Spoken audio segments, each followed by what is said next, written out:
আহ, যে বিষয় নিয়ে কথা বলার জন্য লাইভে এসেছি, আমাকে একটু কমেন্ট করে জানাবেন আমাকে শুনতে পাচ্ছেন কিনা।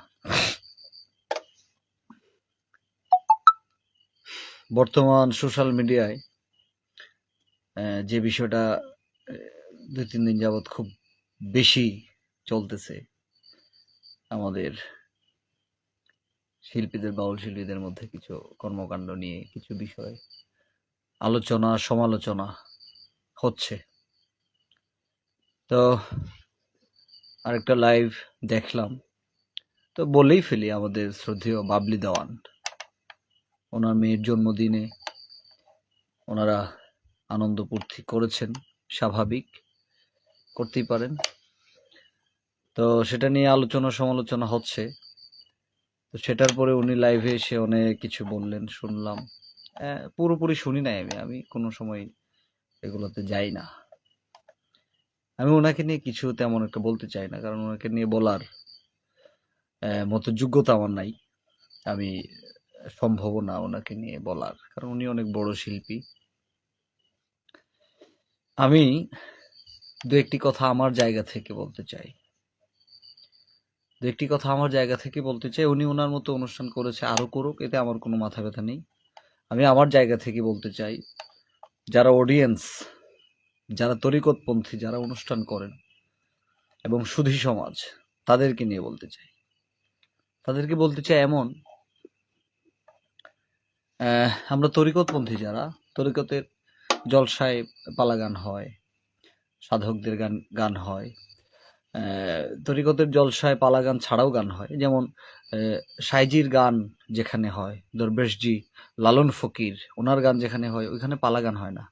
কিন্তু সারা রাত্রই সাইজির গানের মধ্যে তরিকতপন্থী মানুষরা ডুবে থাকে।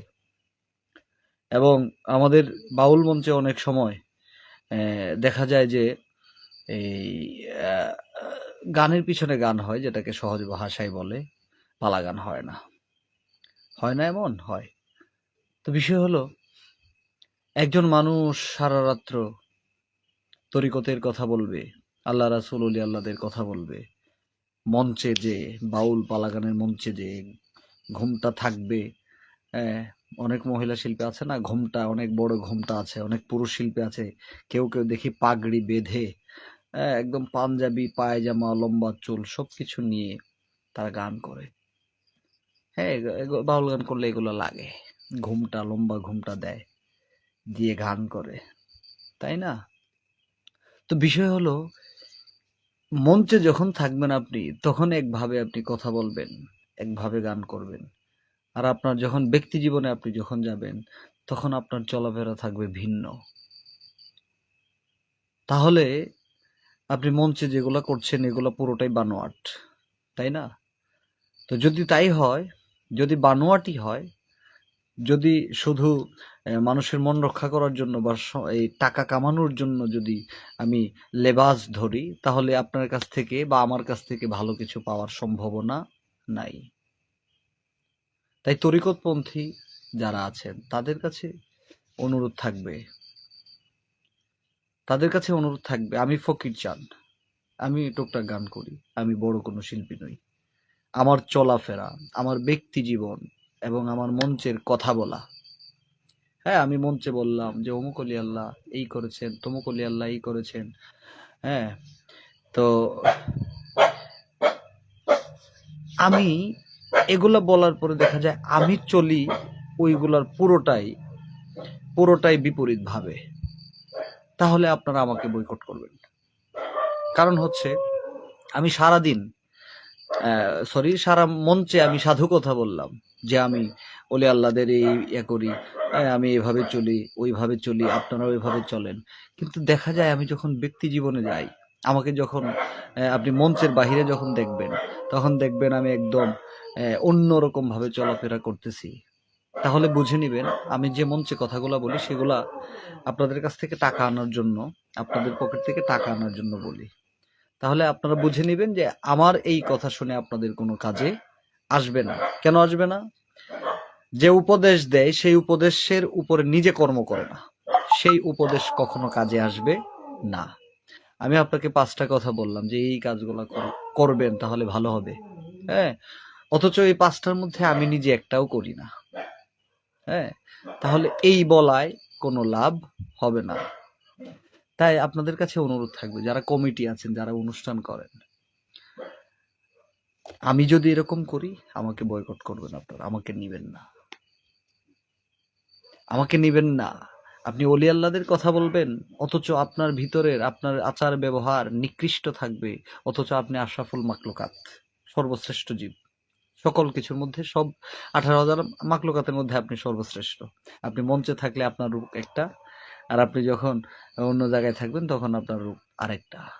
তাহলে এই মানুষ থেকে দূরে থাকতে হবে, নয়তো ঝামেলা আছে। আমি এই কথাগুলো এই কারণে বলছি, আমাদের বাবলি দেওয়ান শ্রদ্ধেয়, উনি ওনার বিষয়ে তো কথা বলেছেন, উনি আপনারা জানেন, অনেক ভিডিও ভাইরাল হয়েছে। তো ওনার পক্ষে কিছু মানুষকে দেখলাম আজকে ফেসবুকে পোস্ট করতেছে যে মানুষের ব্যক্তি জীবন আছেই, হ্যাঁ স্বাভাবিক ব্যক্তি জীবন আছে, তবুও ব্যক্তি জীবন থাকার পরেও আপনার একটা বিষয় মাথায় রাখতে হবে, যে আপনি যে কাজই করছেন সেই কাজটা আপনার সাথে যাচ্ছে কিনা, আপনার সাথে সেই বিষয়টা যাচ্ছে কিনা। যদি না যায় তাহলে সেটা করতে পারেন না। আপনার স্বাধীনতা আছে, কিন্তু যা তা করতে পারেন না, কারণ আপনি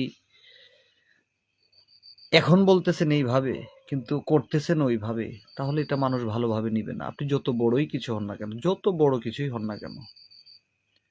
তাই আমি শিল্পীদের কিছু বলতে চাই না, আমি শ্রদ্ধেয় বাবলি দেওয়ান ওনাকেও কিছু বলতে চাই না, ওনার সাথে যারা নেচেছে, নাচানাচি করছে, তাদেরকেও কিছু বলতে চাই না। যারা আমাদের গান শোনেন, যারা আমাদেরকে বায়না করে গান গাওয়ান, তাদের উদ্দেশ্যে এই কথাগুলো বলা।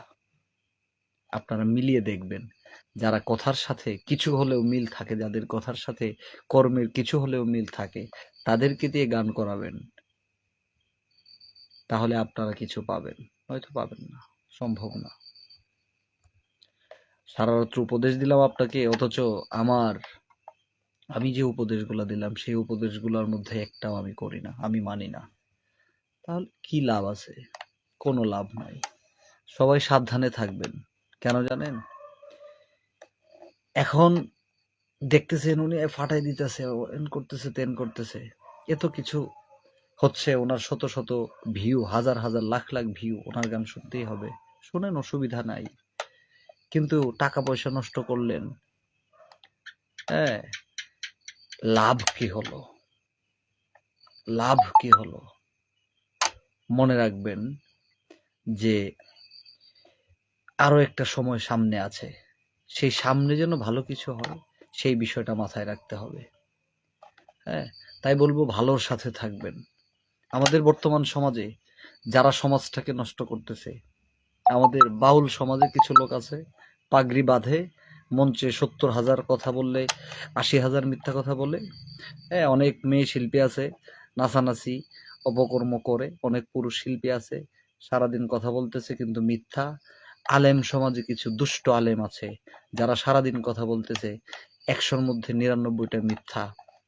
কিছু সংখ্যক আলেমদের কারণে সমগ্র আলেম সমাজ যেমন দূষিত হচ্ছে, কিছু সংখ্যক বাউল শিল্পীর কারণে সমগ্র বাউল জগৎ কলঙ্কিত হচ্ছে।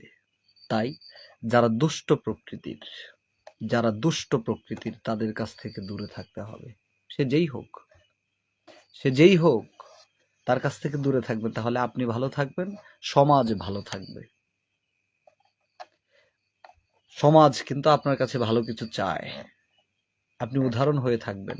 আপনি যদি ভালোর সাথে থাকেন তাহলে অন্য সময় আরেকজন আলোচনা করবে যে এই ছেলেটা বা এই লোকটা, হ্যাঁ, ভালো কাজ করে, ভালোর সাথে থাকে। তাই অনুরোধ থাকবে, যাই করেন ভালোটার সাথে থাকবেন, তাহলে